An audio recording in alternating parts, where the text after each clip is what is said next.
ია, მადლობა. ძალიან დიდი მადლობა. პირად საუბარშიც გითხარი და ჩვენი აუდიტორიისგან გვაქვს ძალიან კარგი გამოხმაურება. იმიტომ რომ გვაქვს საშუალება ისე აბსოლუტურად, ჩემი აზრით, ობიექტურად და მაღალი პროფესიონალიზმით მიღებული დაკვირვება გაუზიაროთ ჩვენ აუდიტორიას და მადლობა ამისთვის. ყველაზე აქტუალური თემა, რასაც საქართველოში ძალიან ბევრი ადამიანი შიდა პოლიტიკურ პროცესებთან ერთად განეხილავს, არის სწორედ მინერალების შეთანხმება. მით უფრო რომ, რა თქმა უნდა, ამ ყველაფერს და ამ შეთანხმებას წინ უსწრებდა არაერთი ხმაურიანი ნიუსი, რომელიც სხვადასხვა ვარიაციების საშუალებას ტოვებდა, საბოლოო ჯამში ჩვენ ნახეთ, რომ ეს შეთანხმება მაინც შედგა. ზელენსკიმ თქვა, რომ ამ შეთანხმებაზე ძალიან მნიშვნელოვანი საუბარი ვატიკანში შედგა.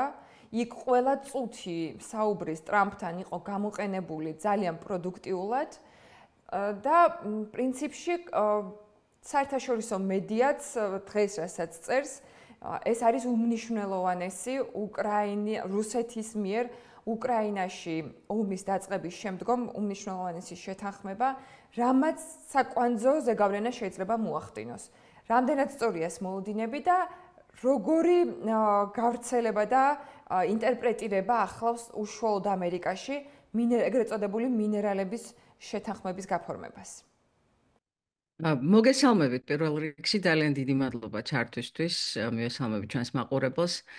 მინერალების შეთანხმება შესაძლოა ერთი შეთანხმება იყო, რასაც, ბაიდენის ადმინისტრაციის დაამთავრებიდან გუშინ ამ კვირის განმავლობაში ვადევნებდი თვალს. მოეწერება, არ მოეწერება, როდის მოეწერება, რას გულისხმობს ის სინამდვილეში. ბაიდენი იმიტომ ვახსენე, რომ ეს თავდაპირველად იყო შეთავაზებული უკრაინის მხრიდან ბაიდენის ადმინისტრაციისთვის, როგორც პრეზიდენტ ზელენსკის მიერ შემუშავებული 5 პუნქტიანი სამშვიდობო გეგმა, რომელიც მან დაახლოებით სექტემბერში წარუდგინა.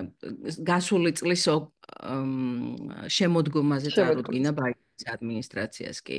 მაშინ ამას არ მოყვა დიდი გამოხმაურება, თუმცა შეთავაზება გაკეთებული იყო თავდაპირველად უკრაინელების მხრიდან. ანუ ის ფაქტი, რომ ტრამპი პრეზიდენტობის შემდეგ ტრამპმა გადაწყვიტა უცებ რომ უკრაინისთვის რაღაცა მოეთხოვა, რაც უკრაინელებმა არ იცოდნენ, ან რაზეც თანახმა არ იყვნენ.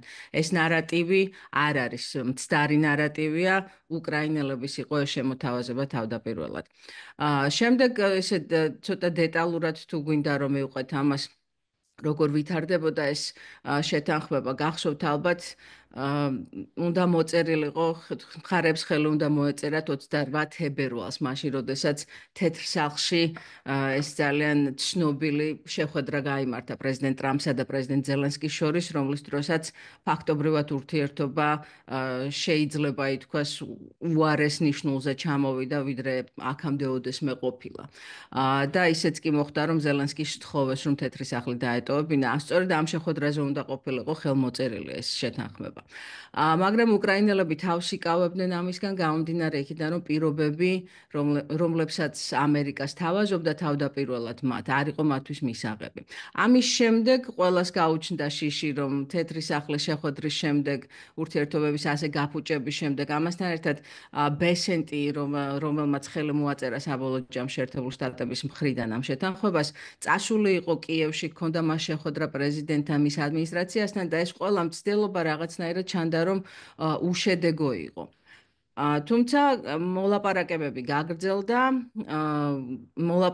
გაგრძელდა მედიის თვალს მიღმა, რასაც ძალიან ხშირად უსვამენ ხოლმე ხაზს ანალიტიკოსები, რომ დახურულ კარს მიღმა მხარეებმა გაცვალეს ყველაფერი, რისი გაცვლად შეეძლოთ, მიიღეს ყველაფერი, რისი გაცვლად შეეძლოთ, რისი მიღება შეეძლოთ ორივე მხარის ინტერესიდან გამომდინარე და აი საბოლოო ჯამში მივიღეთ ეს შეთანხმება. ცოტა ვრცლად გამომივიდა, მაგრამ მგონი მნიშვნელოვანია გამომდინარე იქიდან, რომ ეს იყო ძალიან გრძელი და ძალიან რთული პროცესი, განსაკუთრებით უკრაინის მხრიდან, როდესაც პირველადი შეთანხმება, რომელიც ამერიკა მათ შესთავაზა, აბსოლუტურად მიუღებელი იყო მათთვის და იმის ნაცვლად, რომ პროცესი გაჩერებულიყო მთლიანად, უკრაინულმა მხარემ შეძლო ის, რომ დიპლომატიურად მოეტრიალებინა შეერთებული შტატები და მიეღწიათ ისეთი შეთანხმებისთვის, რომელიც უკრაინისთვისაც და შეერთებული შტატებისთვისაც მომგებიანია. თუ არის ცნობილი, რისგან შედგება დღეისათვის ეს შეთანხმება? ანუ რა ცხადია მთლიანად შეთანხმების შინაარსი ჯერ საზოგადოებისთვის ესე ღიად არ არის ცნობილი, თუმცა თუ მიგიწუდებათ ხელი იმ პუნქტებზე, რითიც მაგალითად უკრაინაც კმაყოფილია, იმიტომ რომ ჩვენ ვიცით, რომ მანამდე ისეთი ჩანაწერები არსებობდა, რაზეც არაერთგზის საჯაროთაც ითქვა, რომ ეს უკრაინისთვის მიუღებელია. ასეთი რამდენიმე ჩანაწერია ამ შეთანხმებაში. საბოლოო ჯამში შეთანხმებას ქვია შეთანხმების საფუძველზე იქმნება უკრაინის აღდგენის თუ სარეკონსტრუქციო ფონდი, რომელშიც შეერთებული შტატები და უკრაინა 50-50%-ით არიან ჩართული. ეს არის მნიშვნელოვანი გამომდინარე აი წინა შეთანხმებებიდან, სადაც შეერთებული შტატები უკრაინას ფაქტობრივად სთხოვდა, რომ გადაეცა ამერიკისთვის ის საბადოები იქნებოდა ეს თუ ინფრასტრუქტურის რაღაცა წერტილები, მაგალითად პორტები ან ნავთობგადამამუშავებელი სხვადასხვა სტრატეგიული ობიექტი. ამ შემთხვევაში ეს უკვე აღარ არის. უკრაინას რჩება ყველაფერი, რაც უკრაინას და უკრაინელ ხალხს და სახელმწიფოს ეკუთვნის და შეერთებული შტატები შედის როგორც თანამონაწილე თუ თანაინვესტორი ამ ყველაფერში. ეს ერთი ძალიან მნიშვნელოვანი ფაქტორია. შემდეგ არის ის, რომ არც ერთ მხარეს ამ თანაინვესტირების თუ რეკონსტრუქციის ფონდში არ ექნება გადამწყვეტი ხმა. ანუ 50-50-ია ყველაფერი, რაც იმას ნიშნავს, რომ საბოლოო ჯამში ყველანაირი შეთანხმება უნდა მოხდეს შეთანხმების საფუძველზე და არა იმით, რომ რომელიმეს უფრო მეტი ხმა აქვს ამ შეთანხმებაში. ძალიან მნიშვნელოვანია ასევე ის განცხადება, რომელიც მდივანმა თუ ხაზინის მდივანმა გააკეთა ეს არის ადამიანი, რომელმაც ხელი მოაწერა თვითონ უშუალოდ ამ შეთანხმებას უკრაინულ მხარესთან ერთად და მან თქვა, რომ ეს არის შეთანხმება, რომელიც ტრამპის ადმინისტრაციის მხრიდან მკაფიო სიგნალს უგზავნის რუსეთს, რომ ტრამპის ადმინისტრაცია დაინტერესებულია იმით, რომ უკრაინა იყოს თავისუფალი, სუვერენული და ეკონომიკურად განვითარებული ომის დამთავრების შემდეგ. ეს საკმაოდ ისეთი ხაზგასასმელი ჩანაწერია, თვითონ შეთანხმების ტექსტშიც არის ასეთი წინადადება, რომ შეერთებული შტატები მხარს უჭერს უკრაინის სუვერენიტეტს, თავისუფლებას და ეკონომიკურ განვითარებას. პირვანდელი შეთანხმების შემდეგ ეს ძალიან დიდი ცვლილება და ძალიან დიდი ესეთი გადახვევა იმისგან, რაც იყო მოსალოდნელი, რასაც უკრაინა როგორც. მადლობა, ია, ძალიან საინტერესო დეტალებია, თუმცა ხომ არ არსებობს ინფორმაცია შესაძლოა დაუდასტურებელი, რამ განაპირობა ასეთი პოზიციების, ასეთი დაახლოვება ერთის მხრივ და მეორეს მხრივ პირვანდელი პოზიციების ესეთი რადიკალური ცვლილება. სავარაუდოდ შეერთებული შტატების მხარე, მომლაპარაკებელი მხარე ყოველ შემთხვევაში აცნობიერებდა იმას, ეს არის სკოტ ბესენტი, რომელიც აცნობიერებდა იმას, რამდენად მიუღებელი შეიძლებოდა ყოფილიყო ეს შეთანხმება უკრაინისთვის. სუვერენული რაღაცა აქტივების გადაცემა სხვა სახელმწიფოსთვის იყო საკმაოდ ცუდი თუ მიუღებელი უკრაინისთვის და საბოლოო ჯამში ტრამპის ადმინისტრაციას ძალიან უნდოდა ამ შეთანხმების ხელმოწერა, გამომდინარე იქიდან, რომ ტრამპი მოვიდა როგორც პრეზიდენტად საარჩევნო კამპანიის დროსაც კი, ის ამბობდა, რომ უკრაინაში დახარჯულ ამერიკულ ფულს რაღაცა ფორმით უკან დაიბრუნებდა. სხვათა შორის ახალ შეთანხმებაში ეს არ წერია, რომ აქამდე დახარჯული თანხა უნდა დაუბრუნოს უკრაინამ შეერთებულ შტატებს. პირვანდელ ტექსტში იყო ეს, რომ უკრაინას ვალი ჰქონდა და სანამ ამ ვალს არ გადაიხდიდა, მანამდე თვითონ უკრაინული სახელმწიფო ვერ მიიღებდა შემოსავალს. ამ შემთხვევაში ასე არ არის, ნახსენები არ არის საერთოდ ის, რომ უკრაინა შეერთებული შტატების რამე ფორმით ვალი აქვს, თუმცა დაახლოებით 100 მილიარდი დოლარის შემოსავალს თუ მოგებას მიიღებს შეერთებული შტატები, მას შემდეგ რაც ყველაფერი განხორციელდება ამ შეთანხმებაში, რაც არის შეტანილი.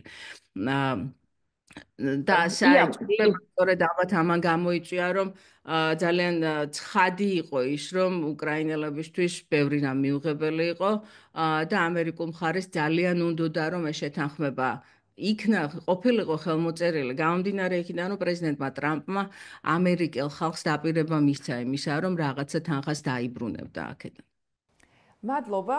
რუსეთი ახსენე ირიბად კონკრეტულ ნაწილში, მაგრამ მეორეს მხრივ ჩვენ დღეს უკვე ვხედავთ აქტიურ გამოხმაურებებს რუსეთის მხრიდან ამ შეთანხმებასთან დაკავშირებით. უშუალოდ შეთანხმება შეიძლება არ ამოვიკითხოთ წინადადებებში, თუმცა აი მაგალითად მედვედევის იმ კომენტარი გავრცელდა, სადაც ის ამბობს, რომ დონალდ ტრამპს ებრძვის Deep State-ი.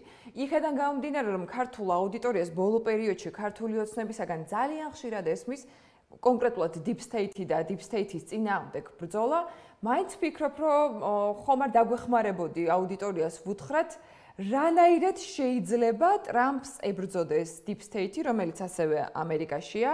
ნუ ასეთი ინტერპრეტაციები არსებობს ყოველ შემთხვევაში საინფორმაციო ველში და საერთოდ რას შეიძლება ნიშნავს? სად არის ეს Deep State-ი?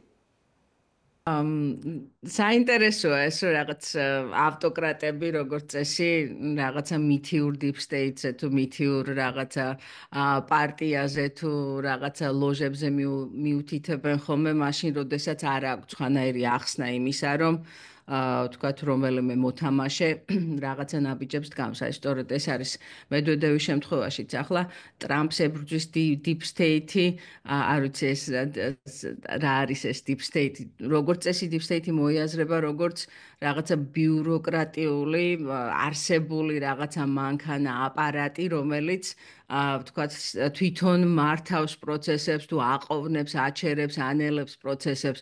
რაც შეერთებულ შტატებში უბრალოდ ვერ ვიტყვით მაგას გამომდინარე იქიდან რამდენად სწრაფად მიმდინარეობს მოვლენები. 3 თვეა გასული, აი 100 დღე გავიდა სულ 2 დღის წინ თუ რამდენიმე დღის წინ პრეზიდენტ ტრამპის მმართველობის და უამრავი გადაწყვეტილება იქნა მიღებული, უამრავი ძალიან ბევრი დადებითი ნაბიჯი გადაიდგა. არის ნაბიჯები, რომლებსაც არ ეთანხმებიან ამერიკელები, თუმცა პრეზიდენტი ტრამპი ამით არანაირად შეზღუდულად, ანუ რაც მას განსაზღვრული აქვს საკუთარი მოქმედებისთვის, ყველაფერს აკეთებს. ანუ ის რომ ვიღაცას ხელს უშლის Deep State-ი, ეს განსაკუთრებით პრეზიდენტ ტრამპს, ეს უბრალოდ წარმოუდგენელია. ტრამპი ცდილობს რომ გარდაქმნას შეერთებული შტატების თქვათ ბიუროკრატია, ის რასაც ზოგიერთები Deep State-ს ეძახიან, თუ არ ვიცი რას მოიაზრებენ, მართალი გითხრათ ამ Deep State-ში, მაგრამ ეს ტრადიციული გაგებით სწორედ ეს არის. ეს ბიუროკრატია, რომელიც რაღაცა თითქოს თავისი ცოცხალი ორგანიზმია ცალკე მდგომი, ცდილობს გარდაქმნას, ამისთვის ილონ მასკის დახმარებას, თუ ილონ მასკი ძალიან ეხმარება მას, აბსოლუტურად სხვა ფორმით წარმოგვიდგება ახლა უკვე შეერთებული შტატების სახელმწიფო დეპარტამენტი და დიპლომატიური სამსახური, რაც ძალიან ხშირად ეს Deep State-ი სწორედ რაღაც ფორმით დიპლომატიურ სამსახურსაც მიესადაგება ხოლმე, ასე რომ უბრალოდ იმ შემთხვევაში, როდესაც სხვა ახსნა არ აქვთ, იმ შემთხვევაში, როდესაც არგუმენტი არ აქვს ვიღაცას იმისა თუ რატომ ხდება რაღაცა პროცესი, უბრალოდ უფრო მარტივია რომ ადამიანებს უთხრა რომ თურმე არსებობს რაღაცა Deep State-ი, რომელიც პრეზიდენტ ტრამპს ხელს უშლის რამეში. მე ყოველდღიურად ვაკვირდები შეერთებული შტატების როგორც საშინაო ასევე საგარეო პოლიტიკას და იმისი განცდა რომ პრეზიდენტ ტრამპს ვინმე რამეში აფერხებს, მე ყოველ შემთხვევაში არ მრჩება და შესაძლოა მედვედევმა უფრო მეტი იცის, არ ვიცი. ხო, აი მედვედევმა არ ვიცით რა შეიძლება იცოდეს, მაგრამ საინტერესოა რას ამბობენ პროფესიულ წრეებში და მაგალითად ექსპერტები ამერიკაში ამ შეთანხმების ზეგავლენა ამერიკა-რუსეთის ურთიერთობებზე როგორი შეიძლება იყოს, გამომდინარე იქედან რომ ვიდრე ეს შეთანხმება შედგებოდა ძალიან ურთიერთგამომრიცხავი შეფასებები კეთდებოდა რუსეთ-ამერიკის ურთიერთობებზე. დღეს, როდესაც ეს ფაქტი დადგა, დღეს როგორი დასკვნების გაკეთება შეიძლება? პირველი რაც შეგვიძლია ვთქვათ არის ის რა არის ოფიციალური ხაზი შეერთებული შტატებიდან, რომელიც მედიაში გავრცელდა, რომელიც თვითონ ამუშავებთ ხელშეკრულებაშიც არის ჩადებული, რომ ეს არის სიგნალი რუსეთისთვის, რომ შეერთებული შტატები დაინტერესებულია უკრაინის თავისუფლებით, სუვერენიტეტით და ეკონომიკური განვითარებით. ეს ძალიან თავისთავად უკვე ძალიან დიდი ამბავია რუსეთისთვის, როდესაც შეერთებული შტატები სუვერენიტეტზე საუბრობს და მის შენარჩუნებაზე უკრაინისთვის. რუსეთისთვის ეს ასევე ნიშნავს იმას, რომ შეერთებულ შტატებს ექნება დიდი თვითინტერესი იმაში, რომ უკრაინა იყოს, რომ ომი დამთავრდეს პირველ რიგში და უკრაინა იყოს ქვეყანა, რომელიც იღებს საკუთარ გადაწყვეტილებებს თავისით. თვითონ ის ფაქტი, რომ შეერთებულმა შტატებმა უკრაინასთან მოაწერა ამას ხელი და არა, რა ვიცი, რამდენიმე ქვეყანასთან ერთად, რომ აი უკრაინაში ომი რო დამთავრდება, მოდი მე შევიდეთ და ავითვისოთ უკრაინის რაღაცა სიკეთეები. ასე არ არის. ხელი მოეწერა ორ თანასწორ პარტნიორს შორის. ეს 50-50%-ით მაღაზე მიუთითებს, რომ ორივე მხარე ამ შემთხვევაში არის თანასწორი. რუსეთი ამასაც ძალიან კარგად ხედავს, რომ შეერთებული შტატები უკრაინას აღიქვამს როგორც თანასწორს ყოველ შემთხვევაში ამ კონკრეტული შეთანხმებით.